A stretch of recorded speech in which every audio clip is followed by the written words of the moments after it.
बिना किसी झिझक के हम ये कह सकते हैं कि ब्लैक होल्स इस ब्रह्मांड के सबसे अजीब जगहों में से एक है।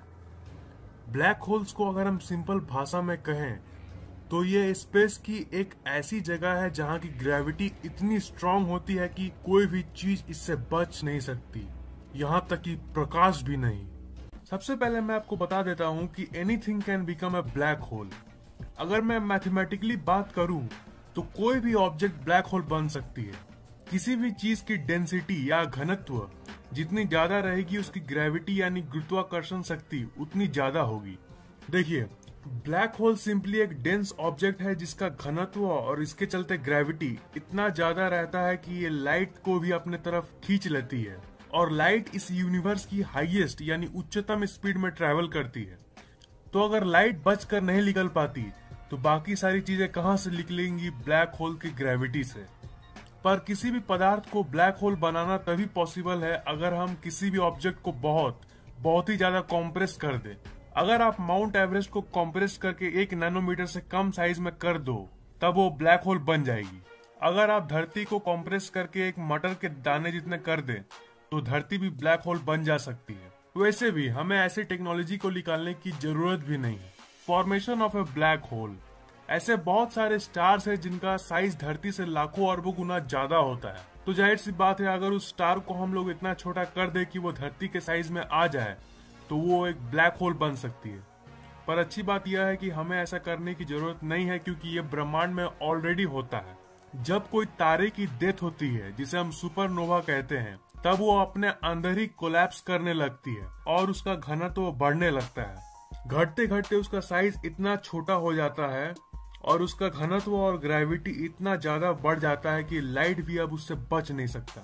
वो छोटा पॉइंट जहाँ पे वो स्टार घटकर ब्लैक होल में कन्वर्ट हो जाता है उसे हम सिंगुलैरिटी कहते हैं। मैं श्योर हूँ कि आपने सिंगुलैरिटी के बारे में पहले जरूर सुना होगा।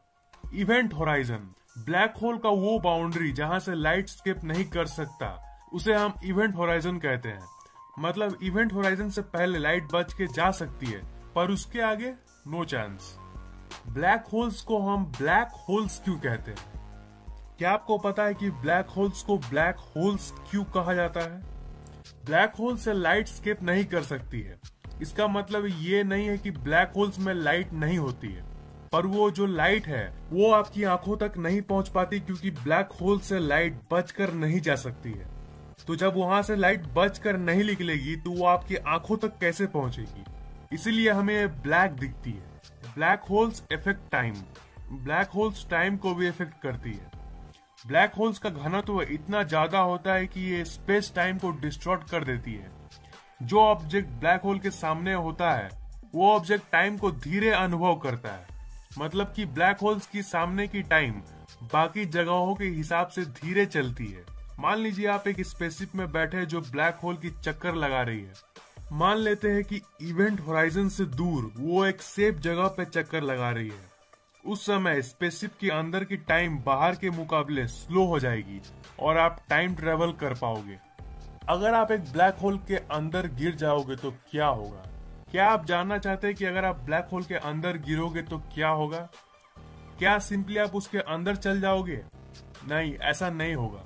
असल में आपका शरीर एक रबर की तरह स्ट्रेच होगा जब आप उसके अंदर जाओगे। मैं आपको बताता हूँ ऐसा क्यों। मान लीजिए कि आप ब्लैक होल के अंदर जब गिर रहे हो तब आपका पैर ब्लैक होल के तरफ है। आपका बॉडी का वो पार्ट जो ब्लैक होल के करीब है, मतलब कि आपका पैर, वो ज्यादा गुरुत्वाकर्षण बल को अनुभव करेगा उसके मुकाबले जो पार्ट ब्लैक होल से दूर है, मतलब कि आपका सर। इसीलिए आपका बॉडी एक रबर की तरह खिंच जाएगा। आपके बॉडी के सारे मॉलिक्यूल्स बिखर जाएंगे और फाइनली आपकी डेथ हो जाएगी। पर डरिए मत, ऐसा कभी होगा नहीं, क्योंकि जो नियरेस्ट ब्लैक होल है वो हजारों प्रकाश वर्ष दूर है इस सौर मंडल से। तो ये क्वेश्चन आता है कि धरती से सबसे नियरेस्ट ब्लैक होल कौन सा है? और एक क्वेश्चन आता है कि क्या ब्लैक होल्स धरती को निगल सकती है? जैसा कि मैंने कहा, वो ब्लैक होल हजारों प्रकाश वर्ष दूर है।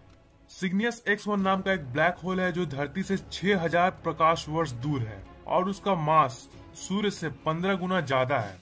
पर वो इतना दूर है कि धरती या फिर सौर मंडल पर इसका कोई प्रभाव नहीं पड़ेगा। सो आपको डरने की कोई जरूरत नहीं है। तो कैसी लगी आपको वीडियो नीचे कमेंट बॉक्स में जरूर बताइएगा। अगर वीडियो अच्छी लगी तो वीडियो को लाइक जरूर करना और शेयर भी कर देना ताकि और लोगों की मदद हो पाए। अगर आप नए हो तो चैनल को सब्सक्राइब कर लेना। सब्सक्राइब करने के बाद बगल में घंटी आती है, उसको दबाना बिल्कुल भी मत भूलना। घंटी दबाने से क्या होगा कि आपको ऐसी और वीडियोस मिलती रहती हैं जिससे आपका भी फायदा हो जाएगा और मेरा भी।